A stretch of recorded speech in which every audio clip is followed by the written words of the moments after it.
Bonsoir, je suis Frédéric Bisson, je suis webmaster à la ville de Rouen depuis 2004. Donc, voilà, ça fait 10 ans.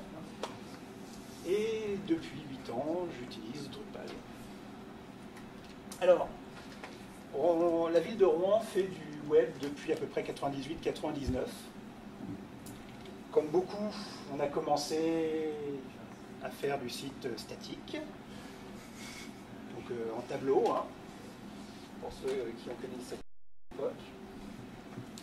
De 2001 à 2007, c'est l'arrivée donc des premières fonctions dynamiques en PHP, qui permettaient notamment d'afficher des listes de brèves.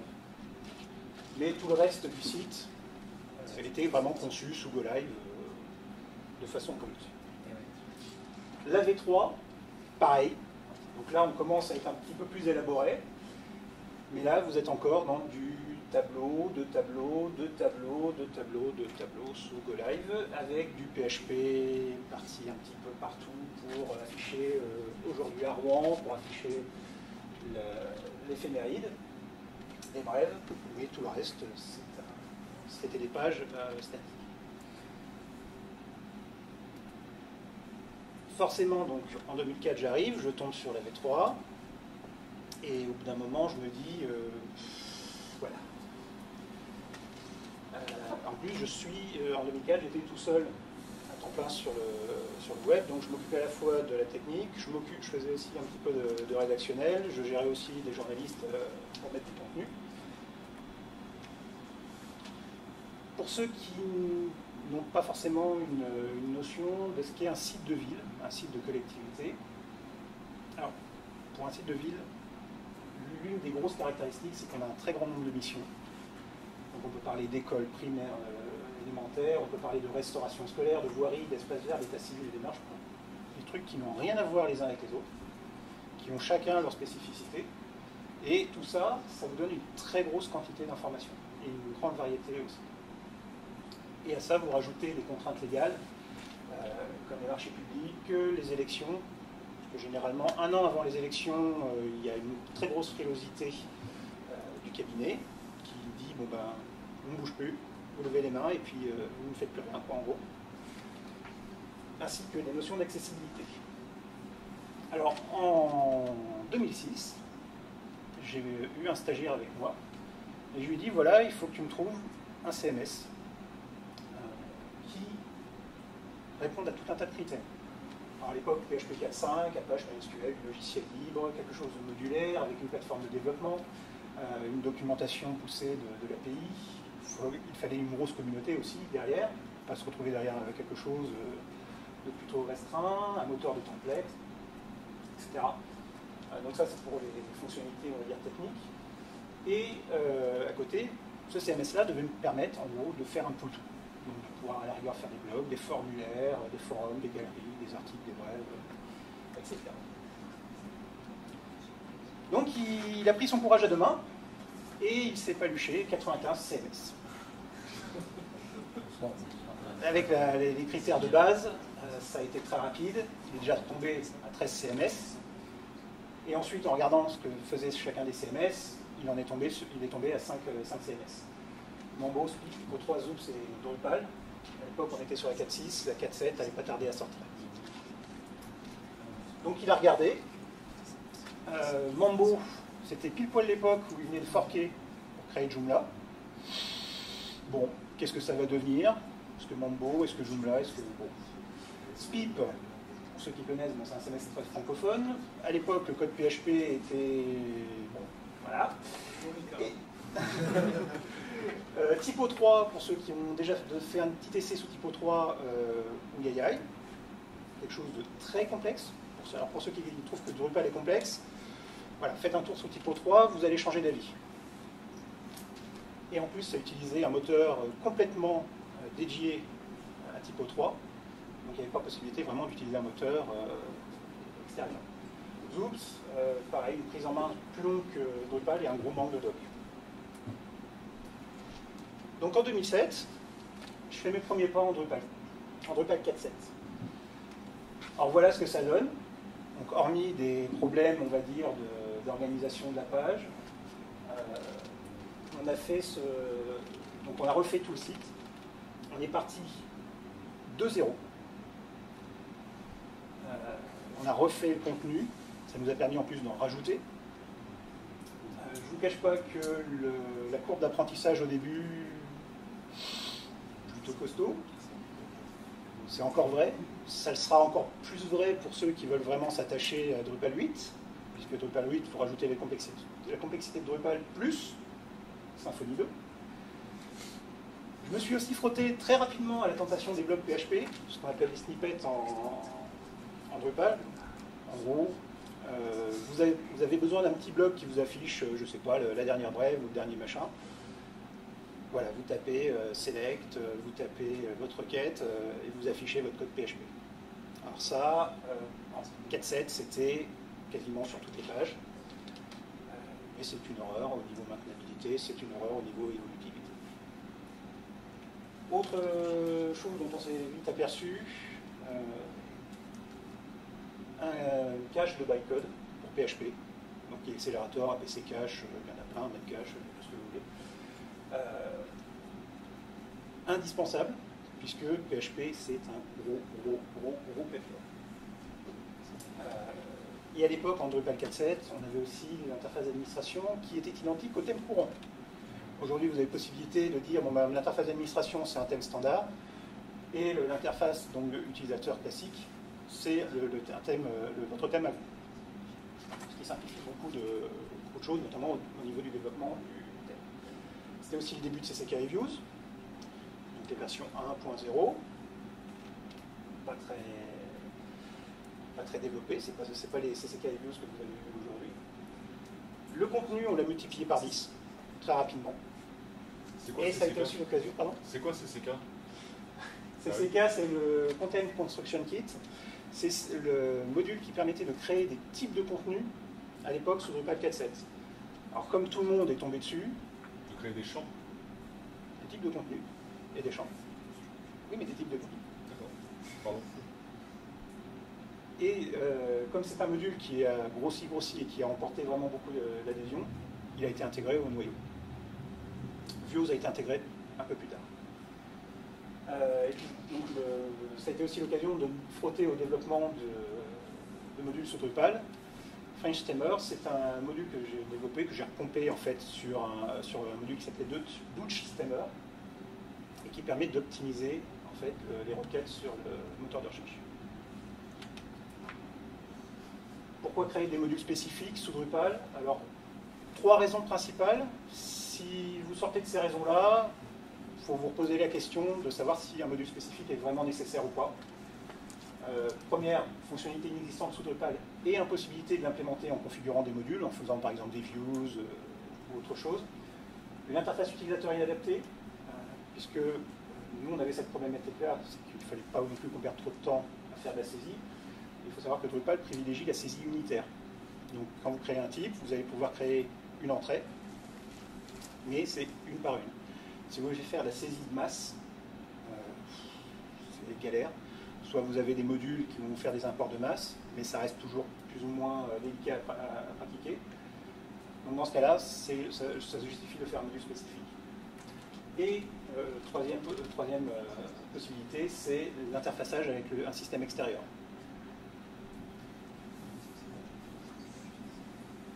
Quelques conseils.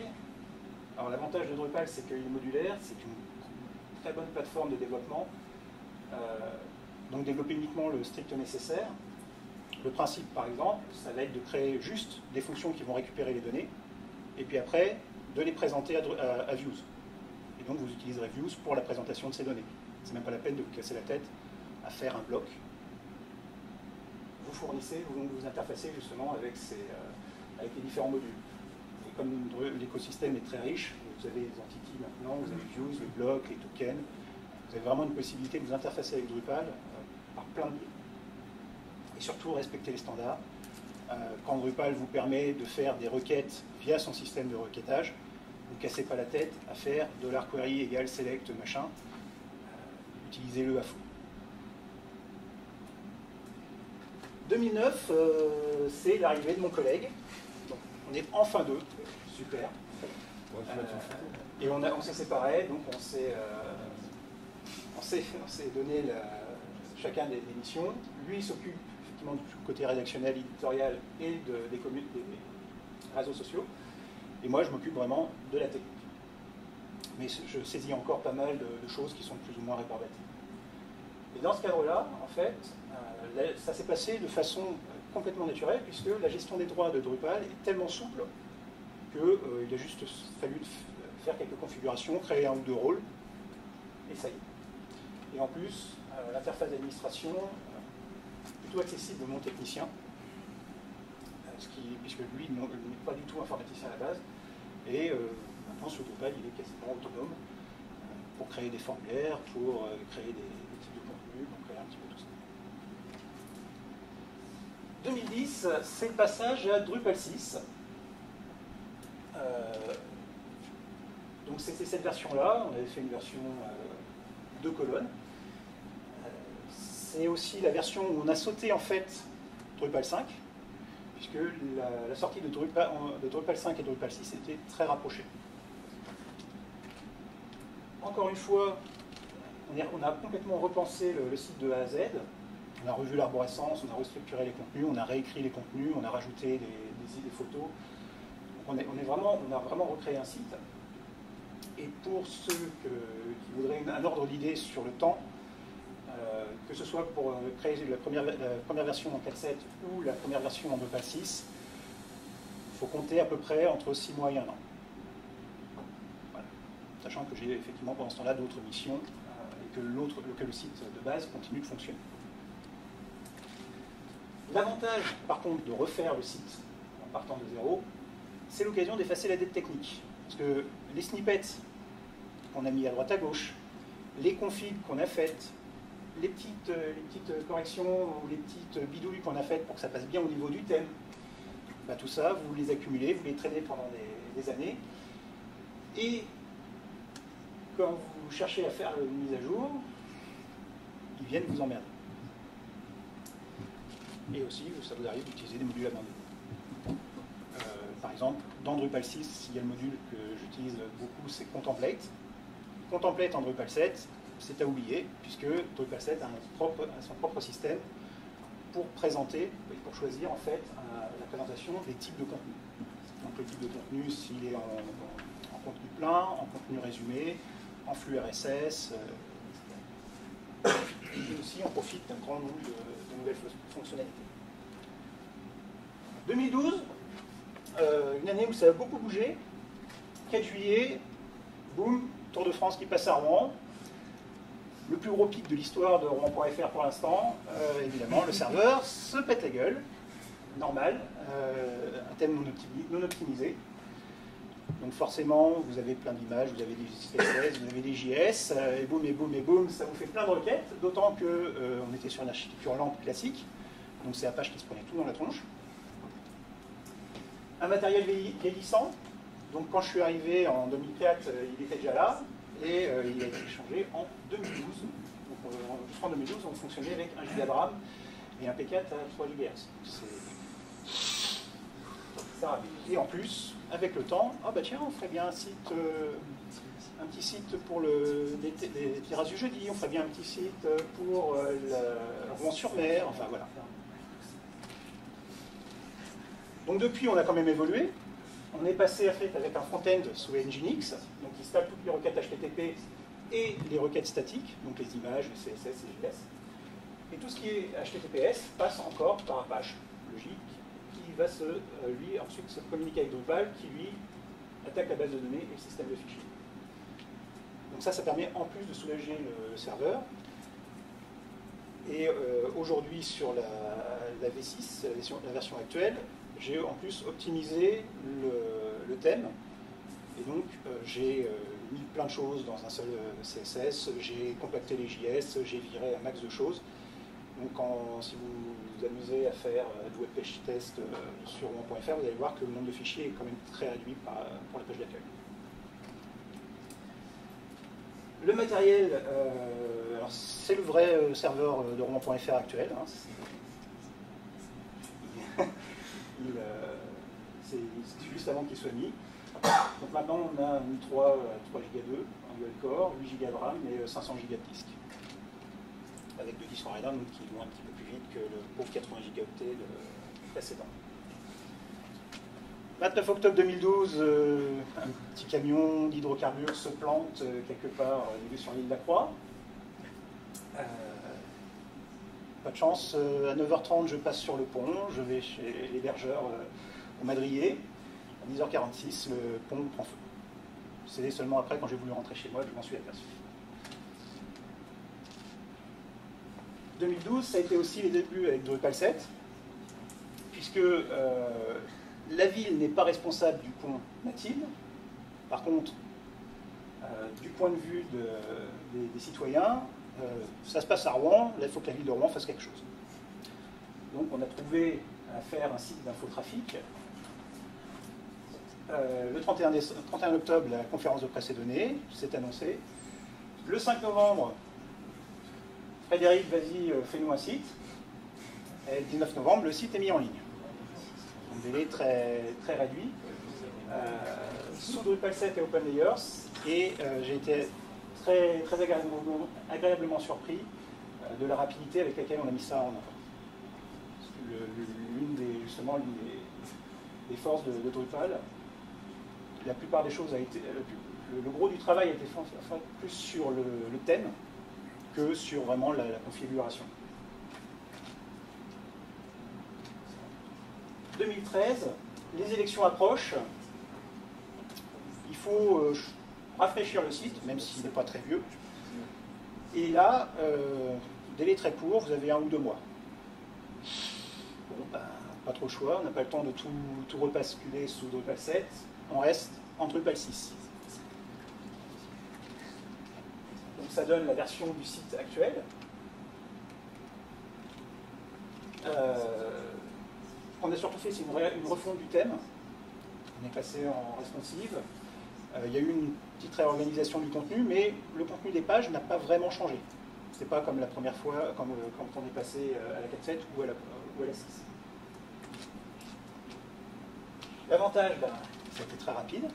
L'inconvénient, c'est que Rouen.fr commence à accuser de toutes les petites merdes que j'ai pu faire sur la première version, enfin sur la V5, et il y a plein de choses qui sont très embêtantes. Alors aujourd'hui, Rouen.fr, c'est à peu près 9 Go d'espace disque, dont 6 Go dans le répertoire file. Donc c'est là en fait où vous balancez toutes vos photos, les PDF. C'est là aussi que se trouvent les répertoires pour l'image cache, donc pour la génération automatique d'images. Et c'est 1 gigaoctet de base de données. Rouen.fr total actuellement, enfin, le serveur, pardon, c'est 35 Go, en comptant l'OS, en comptant les différents sites qui sont installés, les différentes bases de données. Et le serveur de statistiques, puisque on n'utilise pas Google Analytics, on a directement le Piwik installé sur Rouen.fr. Ce qui nous permet d'être un peu plus clean concernant la divulgation de données personnelles. Et comme je vous disais, on accumule, et actuellement Rouen.fr c'est 119 modules activés. C'est trop, j'avoue, mais ça marche. C'est 43 vues, 242 blocs. Alors ça, les blocs, c'est la galère. Si je peux vous donner un conseil, si vous prévoyez d'avoir un site avec un contenu très varié, donc forcément vous allez créer des blocs pour chacun des thèmes, etc. Évitez de gérer ça par l'interface d'admin de bloc, du module bloc. Essayez plutôt de vous rediriger vers un module du type contexte qui va vous permettre de gérer ça beaucoup plus proprement et beaucoup plus finement qu'avec des blocs. Pour un site simple, c'est pas trop la peine de se casser la tête avec contexte. Pour un site complexe, c'est quasiment indispensable. Et comme je vous disais, voilà, ça c'est une des bêtises que j'ai faites. J'ai pas mal de choses qui sont gérées dans le menu d'admin de bloc et pas mal de choses dans le contexte. Et c'est la galère des fois pour se dire où est-ce que ce bloc-là est géré. Il est là. Ah oui, mais là, je ne lui ai pas donné d'adresse. Donc, il faut que j'aille dans le contexte pour voir où il est. Et c'est aussi à peu près 28 000 nœuds qu'on a créés depuis la V5 et la V6. Petite anecdote, on est passé, donc en 2001, on était à 1000 visites par jour. On est aujourd'hui à 4500 visites par jour en moyenne, plus en semaine qu'en week-end. Et les 1000 visites par jour en 2001, c'est à remettre dans le contexte, puisqu'en 2001, les outils de stats n'étaient pas aussi fins que les outils qu'on a aujourd'hui. Donc quand on dit 1000 visites, c'était plutôt 1000 connexions par jour. Le 5 minutes de RAM, ça devrait aller très vite. Allez, donc 119 modules activés. Vous avez plusieurs catégories. Vous avez des modules apportant une fonctionnalité simple, comme 443 sessions, qui permet de switcher, de forcer l'utilisateur à être en HTTPS, notamment sur les formulaires. Donc, si vous allez sur rond.fr et que vous allez sur les formulaires, boum, vous êtes rebasculé sur un HTTPS. Oui, puisque c'est une obligation légale. Vous ne pouvez pas transmettre des données à l'administration par un lien numérique non sécurisé. 143 sessions, ça marche sous Drupal 6, sous Drupal 7, c'est fini, sous Drupal 8, encore en plus. À ce qui paraît, il y a d'autres moyens de le faire. Bon, les modules complémentaires, vous avez Views. Alors, pourquoi 119 modules? Vous voyez, quand vous activez Views Formatted Field, Views Group By, Views Tab, Views machin, la liste s'allonge fortement. Pareil pour le XML sitemap, qui vous permet de générer les sitemaps. Et puis vous rajoutez en plus les API, donc Tab, Chaos Tool, ImageAPI, MemMail, ça m'aide beaucoup. Ça, vous pourrez les retrouver en fait dans le PDF qui sera mis à disposition sur Linux. Voyez, là, ça c'est tous les modules que j'ai créés spécifiques pour Rouen.fr, que je n'ai pas forcément reversé à la communauté, puisque là on est vraiment dans l'ultra spécifique. Notamment, par exemple pour les programmes cinéma, je saisis chaque semaine 2000 séances cinéma. Donc, vous imaginez ça, une séance, un nœud, non, c'est pas possible. Donc, on a notre propre table. J'utilise un tableur qui me permet de faire des copier-coller, qui permet d'aller très rapide, très vite au niveau de la saisie. Et il y a aussi tout un ensemble de routines qui permettent en fait de redécomposer les données en 3 niveaux. La gestion des délibérations, pareil, le service des délibérations m'envoie son gros paquet de délibération, donc ça fait 55 PDF, 55 rapports en PDF et 75 annexes. Rajouter ça pareil un par un via les interfaces pour les nœuds. Donc je mets tout ça dans un répertoire et le module m'indexe automatiquement les PDF. Et demain, Drupal 8, c'est la grosse question. Pour ceux qui me connaissent, je me pose sincèrement la question de savoir si je continue sous Drupal 8. Parce que, comme je disais, Symfony 2 arrive, donc grosse complexité. Ça prend aussi beaucoup de temps, puisque si vous regardez l'état de Drupal 8, vous avez, je crois, à peu près un peu plus de 100 bugs critiques qui sont encore dans le noyau. Bon, il y a encore du boulot, parce que si c'était des bugs très faciles à corriger, ça serait déjà fait. Et donc Symfony 2, surtout un écart très important entre Drupal 7 et Drupal 8. Donc ça veut dire pour moi réécrire pas mal de modules à la sauce Symfony 2 Drupal 8. Donc du boulot. Donc je vous remercie de votre attention. Vous avez la petite chronologie de Rouen.fr qui résume un petit peu tout ce qui s'est dit.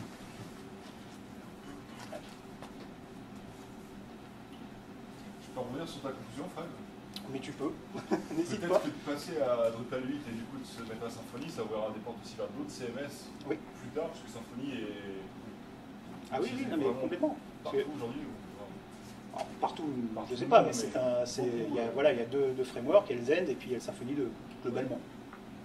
Il y en a d'autres, mais les deux gros mastodontes, c'est ceux-là. Donc effectivement, si vous faites du Drupal 8 avec Symfony 2, vous allez acquérir des compétences qui vous permettront justement de passer à d'autres domaines, à d'autres CMS, voire à d'autres sujets. Il y a un rapport entre les versions de Drupal et le maire de Rouen? Absolument pas. Absolument pas. Vous voyez, je disais, la 4.7 est sortie, même pas un an après, il y a eu la 5, même pas un an après, il y a eu la 6. Ah, il n'a pas été réélu à ce moment-là. Non. Vous êtes passé à la 6 sur un gouvernement de gauche. Ouais, voilà. Ouais. Et l'avantage, en plus d'être en décalé, vous voyez, donc la 4.7 est sortie là, un an après, on a fait la V4. La 6 est sortie en 2008, en 2010, on sort la V5. Ça permet en plus de laisser le temps à la version de se recréer son écosystème et d'évacuer un maximum de bugs et d'avoir un maximum de fonctionnalités. Donc c'est pas la peine forcément aujourd'hui de vous dire je vais faire un site, je vais essayer de le faire en Drupal 8, vous ne cassez pas la tête tout de suite là-dessus. Pas pour moi. Attendre facile un an. Attendre facile un an. Facile. Surtout là, comme je disais, le gap est tellement grand, Ouais. il y a quand même beaucoup de boulot.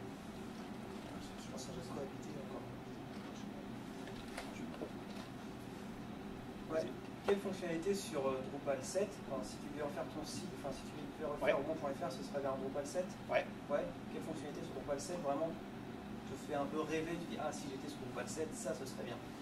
Bah déjà, ça me permettrait de virer Contemplate, parce que comme on a un thème qui est complètement fait en interne, fait spécifiquement, on se retrouve avec des présentations qui permettent justement de... voilà. On se retrouve avec des présentations et le nouveau système en fait qui permet de préparer au thème les nœuds est beaucoup plus souple et permet beaucoup plus de choses. Un exemple, j'ai créé aussi un module que j'ai versé à la communauté qui s'appelle PDF quelque chose. Et en fait, désolé, j'ai un creux. Donc c'est un module qui permet d'extraire d'un fichier PDF, d'extraire le texte. Voilà. Et l'avantage de ce système-là, c'est vraiment, il fait que ça le module. Hein. Il extrait juste le texte du PDF, donc il lance un PDF extract ou un truc comme ça. Et l'avantage, c'est que votre PDF, ça vous permet, avec le moteur de recherche de Drupal, de l'indexer. Puisque dans le système de présentation et de formatage du contenu, vous avez aussi, en plus de nœuds complets, nœuds résumés, RSS, etc., vous avez aussi ce qui est présenté au moteur de recherche. Donc juste en développant ce petit module qui fait l'extraction, qui va donner via le système le texte en fait issu du PDF, bah, votre PDF va pouvoir être indexé par le moteur de recherche. C'est en PS to text ou c'est en... Oui, c'est ça, oui. C'est un PDF to text basique, tout à fait. Ah oui, non, le module est très très simple. Par contre, comme il s'intègre dans le système, vous l'installez dans le module, vous l'activez, vous allez chercher dans vos différents documents les nœuds qui incorporent un PDF, et là vous dites, pour ce PDF-là, pour le moteur de recherche, il faut lui présenter la version qui est produite par le PDF to text.